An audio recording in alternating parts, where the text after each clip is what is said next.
So Okay. I was very different than everybody else. I was wrestling for 4 years on the independents before I went to WWE. I had a tryout back in 2000, was like August 10th, I think it was 2010, at the Yeah. Staples Center. It was the day after SummerSlam. So whatever day SummerSlam 2010 was, I did my tryout the next day on Raw. Yeah. Um, and then we did SmackDown. I debuted in SmackDown the next day in Fresno, California. So I went in for and did a wrestling tryout. Um, but then afterwards, Ty Bailey, who was the scout at the time,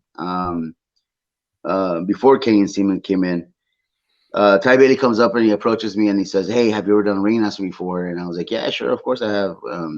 Da da da, which I never had. And then he's like, "Do you have a tuxedo?" I was like, "Yes, of course," which I didn't. And then he's like, "We have this thing coming up tomorrow. Can you make it?" I was like, "Yeah, sure." So I went to Bakersfield, excuse me, Bakersfield the next day, and I did the whole thing. I did the Alberto thing. I met him. I met Vince finally the second day, um, and it just kind of went from there. So it was supposed to be a one-time thing that turned into a multiple year journey, which I'm Yeah. very thankful for. I'm very thankful for. Yeah, it was awesome. It was so freaking Yeah. awesome.